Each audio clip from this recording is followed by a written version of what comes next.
আজকে আমার রেসিপি নিরামিষ মূলো ঘন্ট। শীতের মূলো দিয়ে করা এই মূলো ঘন্ট এতটাই সুস্বাদু হয়, এই একটি পদ দিয়ে কিন্তু পুরো ভাত খাওয়া হয়ে যাবে।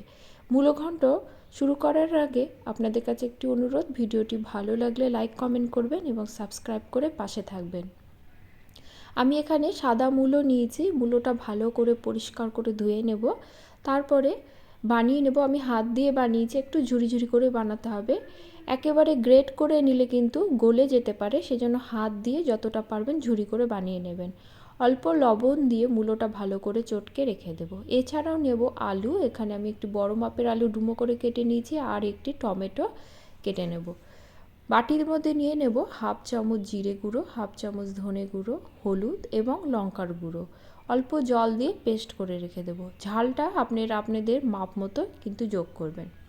কড়াটা বসিয়ে দেব, দিয়ে দেব সর্ষের তেল। রান্নাটি কিন্তু সর্ষের তেলেই ভালো হয়। ফোড়নে দেব ছোটো এলাচ, লবঙ্গ, দারচিনি, তেজপাতা এবং গোটা জিরে। একটু হিংও যোগ করব। মশলাটা সাঁতলে নিয়ে এর মধ্যে দিয়ে দেব আলু। আলুটা দিয়ে বেশ লাল লাল করেই ভেজে নেব। আলুটা কালার ধরলে আমি টমেটো কুচিটা যোগ করব। অল্প নুন দেব, দিয়ে টমেটোর সঙ্গে ভালো করে আলুটা ভাজা ভাজা করে নেব। আলু টমেটোটা ভাজা হলে দিয়ে দেব নারকেল কোড়া। নারকেলের কালারটা যখন পাল্টে একটু লাল হবে তখন আমি মশলাটা যোগ করব। অল্প জল দেব, দিয়ে মশলাটা আমি ভালো করে কষিয়ে নেব। 3 থেকে 4 মিনিট আমি মশলাটা কিন্তু কষিয়ে নিয়েছি। এবার যে মূলোটা আমি লবণ দিয়ে মাখিয়ে রেখেছিলাম, দেখুন কতটা জল বেরিয়েছে। এবার জলটা চিপে আলাদা করে শুধু মূলোটা আমি এই মশলার মধ্যে দিয়ে দেব। মশলার মধ্যে দিয়ে আমি এবার ভালো করে মশলার সঙ্গে মূলোটা ভাজা ভাজা করে নেব।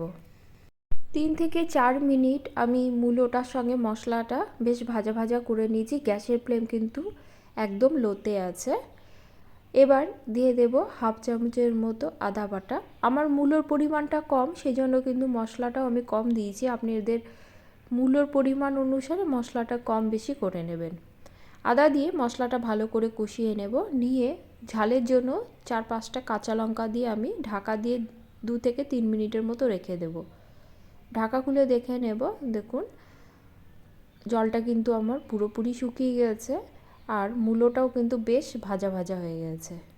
আলুটাও কিন্তু অনেকটাই সেদ্ধ হয়ে গেছে। যেটুকু সেদ্ধ আছে আমি এই মূলো চিপে রাখা যে জলটা সেটা দেব, আর দিয়ে দেব অল্প পরিমাণে জল। খুব একটা জল দেবার প্রয়োজন নেই, যে জলে আলুটা সেদ্ধ হবে ওইটুক জলই কিন্তু দেব। জলটা দিয়ে দেব অল্প পরিমাণে চিনি। মূলো ঘন্টতে কিন্তু একটু চিনি পড়বে, এতে টেস্টটা যেমন ব্যালেন্স হয়, খেতেও কিন্তু ভালো হয়। ভালো করে মিশিয়ে নিয়ে ঢাকা দিয়ে আমি 5 মিনিটের মতো রেখে দেব। 5 মিনিট পরে ঢাকা খুলে দেখে নেব, দেখুন আলুটা কিন্তু আমার পুরোপুরি সেদ্ধ হয়ে গেছে, আর মূলোটাও কিন্তু আমার সেদ্ধ হয়ে গেছে।